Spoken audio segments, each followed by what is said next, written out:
नमस्कार, national media news में आप सभी का स्वागत है। चलिए नजर डालते हैं आज की ताजा खबर पर। प्रेमनगर ब्लाइंड मर्डर का सनसनी खुलासा, पहली पत्नी बनी शिकार, पति ही निकला कातिल। आपको बता दें कि प्रेमनगर में मिले अज्ञात महिला के शव के मामले में पुलिस ने बड़ा खुलासा किया है। करीब एक हफ्ते की जांच के बाद सामने आया कि महिला की हत्या उसके पहले पति ने ही की थी। मांडूवाला जंगल में कट्टे में मिला शव शुरुआत में ब्लाइंड केस था, जिसकी पहचान करना मुश्किल था। पुलिस ने 30 बस्तियों में 5000 लोगों का सत्यापन किया। आखिरकार एक सुराग के आधार पर आरोपी रंजीत शर्मा को हिरासत में लिया गया, जिसने पूछताछ में हत्या की बात कबूल कर ली। मृतका रूपा, जो उसकी पहली पत्नी थी, दूसरी शादी को लेकर विवाद कर रही थी। 5 मार्च की रात गुस्से में आरोपी ने गला दबाकर उसकी हत्या कर दी। शव को 4 दिन कमरे में छिपाकर बाद में जंगल में फेंक दिया गया। पुलिस ने आरोपी को गिरफ्तार कर लिया है।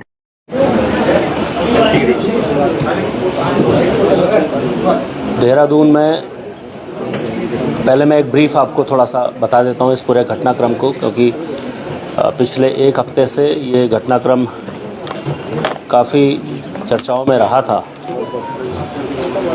11 मार्च को बाला सुंदरी मंदिर के पास में मांडूवाला प्रेमनगर थाना क्षेत्र में उस मंदिर परिसर के पास में ही एक कट्टे में एक अज्ञात महिला का शव बरामद हुआ था, जो रजाई से ढका गया था और उससे काफ़ी दुर्गंध आ रही थी। वहाँ पर जो लोगों ने उसको देखा, उसके बाद पुलिस को इन्फॉर्म किया।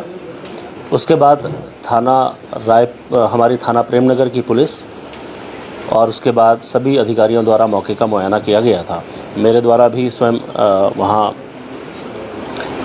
निरीक्षण किया गया था। तो ये बात बहुत क्लियर थी कि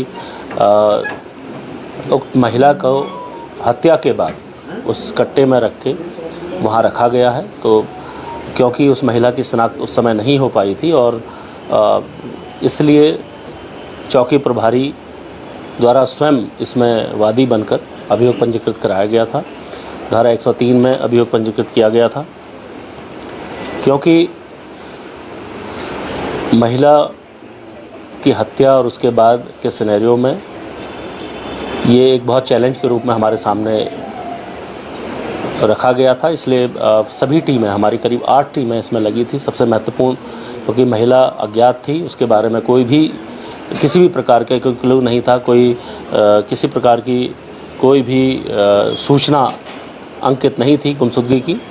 इसलिए मैनुअल पुलिसिंग के तहत करीब 30 कॉलोनियों में, जो उसके आसपास 6 किलोमीटर के दायरे में अलग अलग जगह पे जो अवैध रूप से जो कॉलोनियाँ हैं या जो लोग बाहर से आके वहाँ रह रहे हैं, उनका एक बहुत ही वृहद अभियान एक हमारे द्वारा किया गया था, जिसमें उनके सत्यापन और वेरिफिकेशन की ड्राइव चलाई गई थी। करीब 5000 से ऊपर परिवारों को इसमें चिन्हित किया गया था, जो वहाँ रह रहे थे और जो मलिन बस्ती या बाहर से आके यहाँ पर जो रोजी रोटी के लिए लोग लगे हैं, उनकी एक सत्यापन की कार्रवाई की गई थी। इसमें एक महत्वपूर्ण सफलता हमें 19 तारीख को मिली थी, जिसमें उसी के पास में एक कांस वाली कोठरी करके एक जगह है, जहाँ पर ये ज्ञात हुआ था कि एक व्यक्ति जिसका नाम रंजीत शर्मा है, वो कुछ दिन पूर्व उसके पास एक महिला आके रुकी थी, जो फरवरी माह से उसके साथ रह रही थी और उसको उसने अपनी एक वाइफ के तौर पर बताया था। उसके बाद पुलिस के द्वारा ये भी क्लियर हुआ कि जो उसका ठेकेदार है, उससे जब पूछताछ की गई तो उसने बताया कि उस व्यक्ति द्वारा 8 तारीख को अपनी वाइफ को वापस बिहार में मतलब बिहार जो मोतिहारी की ओर छोड़ने के लेके उससे मोटरसाइकिल मांगी थी और कुछ पैसे मांगे थे। उसके बाद ये व्यक्ति के बाद वो महिला वहाँ नहीं थी, उसकी बच्ची ज़रूर वहाँ उसके पास थी, जो उसकी दूसरी बीवी के साथ उसको रखा गया था। तत्काल पुलिस ने मौके पर पहुंच के उस व्यक्ति को, जिसका नाम रंजीत शर्मा है, उसकी अरेस्टिंग करी। जब उससे सख्ती से पूछताछ की गई तो उसके द्वारा पूरा घटनाक्रम पुलिस को बताया गया।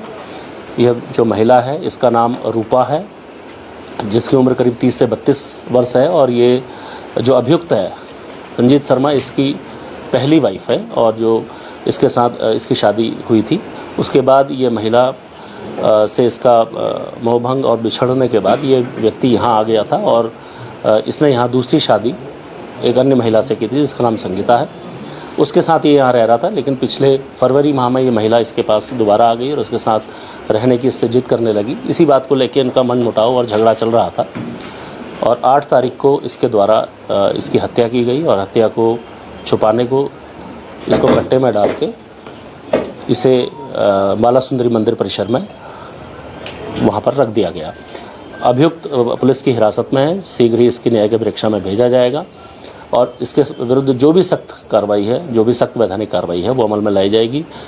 एक ब्लाइंड मर्डर केस को थाना पुलिस, एसपी सिटी और इनके नेतृत्व में, सर्कल अफसर के नेतृत्व में बहुत ही बेहतर तरीके से इसको खुलासा किया गया। पुलिस ने लगातार मेहनत की। इसमें मैं एसओ प्रेमनगर और चौकी इंचार्ज को बधाई देता हूँ, साथ में पूरी टीम को बधाई देता हूँ।